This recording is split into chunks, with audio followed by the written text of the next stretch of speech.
give people a reason to kind of stop in their commute to work or wherever they're getting to and think, I wonder what that's about, right? So they spot something cool and they think for a minute. My job here now is very similar, so we want people to come across an idea or a thought that they've read about and think, that's interesting. And then they can go and connect with somebody else that's thinking and wondering about the same thing. So that's why I'm here to talk about social media, because the way we've been connecting with each other has drastically changed over the last 10, 15 years. And the key focus of my talk is actually, it's a bit of a pep talk. So it's to highlight all the problems you probably are already very familiar with, and then just to figure out how we can move forward together and maybe just shift the direction a little bit so we can, defend what's out there. So I'm going to go back to that analogy a little bit later. There's a lot of projects out there, very cool social media projects in the Web3 space that are building in a decentralized way, and there's specific reasons why we are doing that. So I'll also touch on some of that. Actually, before I get into all of it, I want to learn a bit more about you guys. So what was this last social media app that you used? You can just shout it out, and I'll try and catch it. Twitter, okay. So what's that? Lens, great, that's a good one. Okay, so good apps, lots of user value, even Twitter. But some of the social media apps out there, they just come with a little bit of dash of anxiety, right? Or collective grief, or whatever it is that they make you feel sometimes. So let me get to the next slide. By the time I finished reading this slide, 6,000 tweets would have been, new tweets would have been posted on Twitter, a few dozen videos on YouTube, 1,000 photos on Instagram, which for me is like 50% cats, 25% capybaras, but maybe that's just me. So they know what I like. And about 30,000 pieces of new content on Facebook. So just in the last few seconds. That is a lot of information. So a torrent of information is what we call it. So looks a little bit like that. But the thing is, sometimes it could also feel a little bit like that, right? There's moments of pure magic sometimes that you experience, that you find on these networks, because social media has enabled us to connect, to build communities beyond our immediate network. Very unlikely communities sometimes that we find each other in. And that is beautiful. So how do we, we're all innovators here, we're builders or we're users. How do we get a little bit more of that and then a little bit less of this, right? Because that's not kind to the human brain. We're not built for that.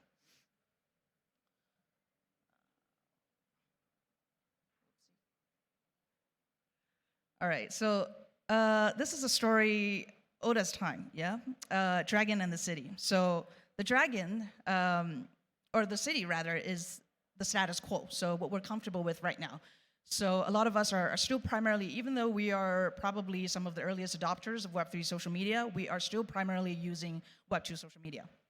And there's a reason for that. It's because it's accessible, it's convenient, and it's also given us a lot of joy.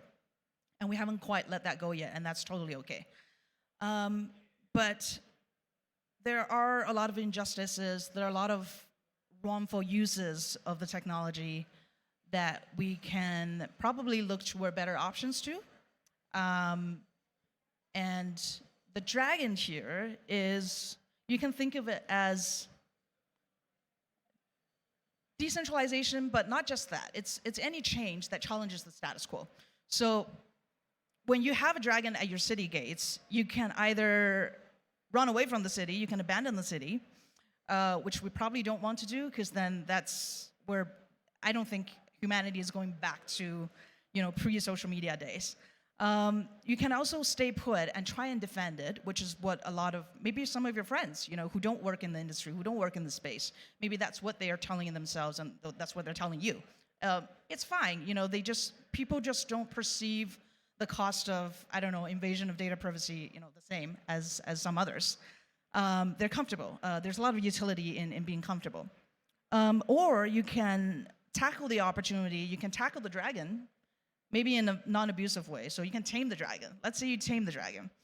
And a lot of you are already doing that. So, and that's because even though we know the benefits that it could bring. There's this, whole utopia out there in decentralized social media. It's still a little bit scary because actually we don't have any evidence that it's going to be good. In fact, we actually already have a lot of evidence of the contrary. There's a lot of already patterns that we see in big tech that are already building in Web3 as well, and even in the social media space. And not all decentralized social media is built the same, which I'm sure some of you are familiar with. So yeah, even for us who are very convicted in the space, it's still scary. But obviously there's a lot of opportunities. I'm going to highlight two of the biggest opportunities that personally convinced me. So number one is community curated content based on very, very niche communities, because that's where we're going to go, right? I'm going to misquote this, but it's something like we're moving from a few dozen platforms with millions of users to millions of platforms with dozens of users in the future. And that's what the Web3 tech is able to deliver if we use it properly. The second biggest opportunity here that we want to capture is to use data sovereignty and social graph composability to help to enable users and builders to disrupt the cycle of unbundling and bundling of social networks. Because when you as a user hold the key to everything that you created that has value to the network, and you have the power to remove it at any time, then the social network is incentivized to keep working with you, to help you, to empower you to continue creating value and retaining a lot of that value. So this is your daily reminder that Facebook and Instagram retains almost 100% of the revenues that users generate for their network, right? Creators generate. So if a social network is able to focus on your needs to continue facilitating value for you, that's the dream. Whoopsie.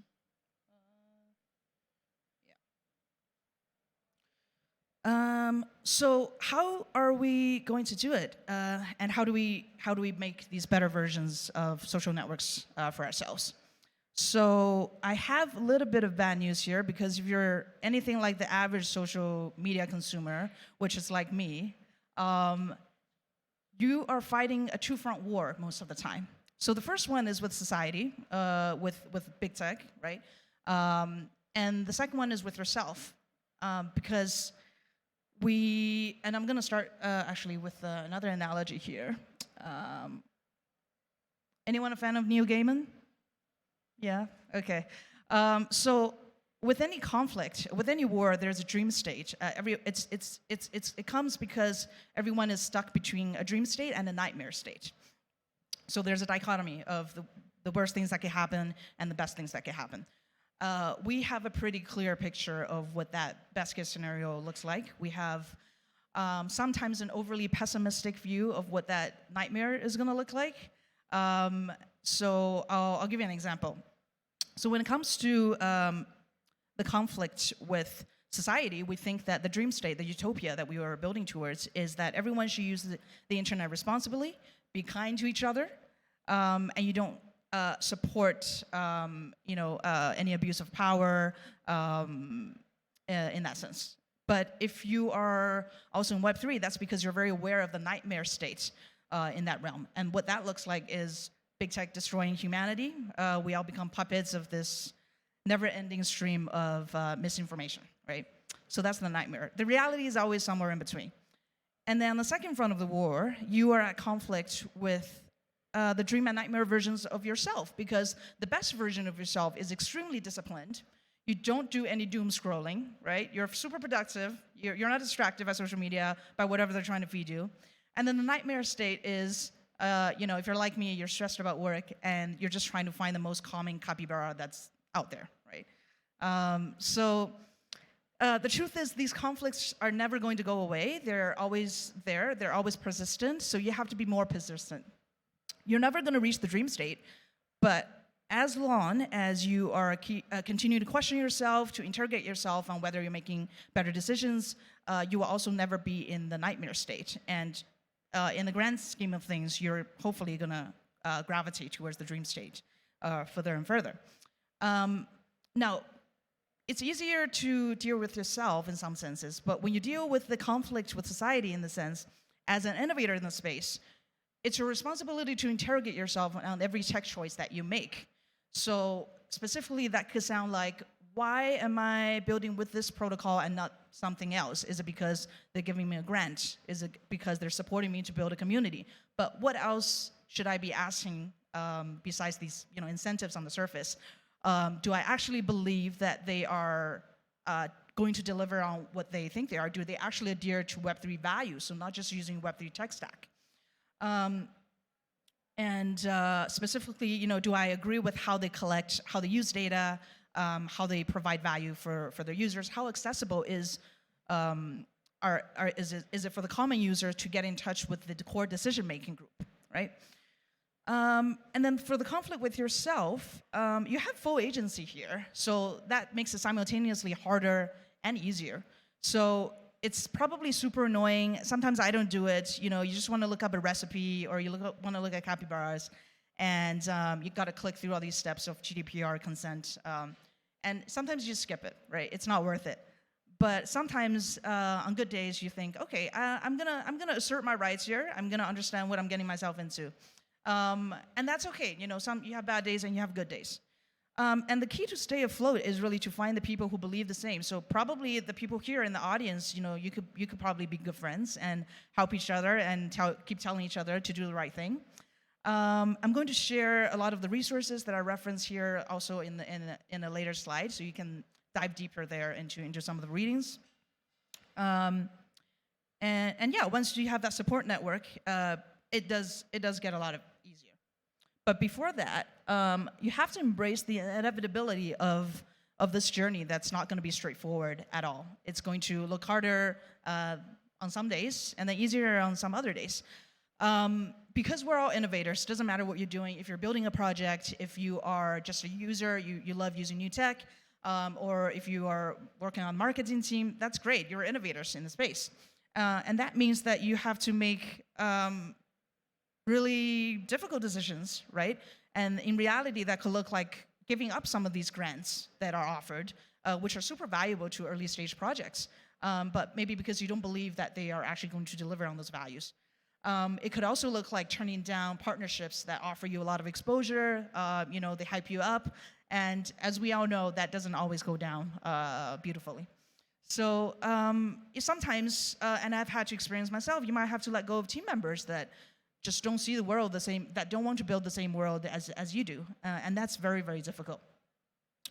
So by default, I think because you're innovators, you're all very optimistic folks, right? So glasses always half full, WAGMI, what doesn't kill you makes you stronger, etc. But you have to also embrace and really accept, know it in your core that you're going to have a lot of hard days. There's going to be setbacks where it seems impossible. Before our team was funded, and I joined at quite a healthier or a happier state of the team, was when we were starting to raise our round and things were looking great. But even then, right, that first milestone, after you get that major milestone of getting funded, all the setbacks along the way, we didn't anticipate any individual situations, but it was important that we accepted from the get-go that they were going to happen. Something devastating was going to be happening every year, every quarter, whatever scale you look at it.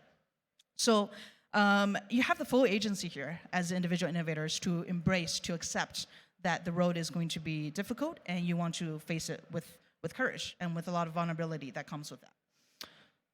So I think I'll wrap up here, but just to give you a chance to look at some of the reference materials, which I think are must-reads. These two books, fantastic. Cathy O'Neill's Weapons of Math Destruction, probably some of you have read that. And Jenna Winterson's 12 Bytes, which is a newer book. So she talked about how AI has influenced the use of language throughout civilization, basically. And even in predating technology days, because they existed in different forms back then, the kind of formulas that AI uses today. And then some of these great articles, you can read about them. You can actually read all of them on T2. So soft plug here. Yeah, and then maybe just a little bit about T2. You can find our socials down here. If you DM me on Twitter or on Lens, I will make sure to get you guys whitelisted and start testing the product, because we're building our early community now, and it's very exciting. So yeah, thank you very much.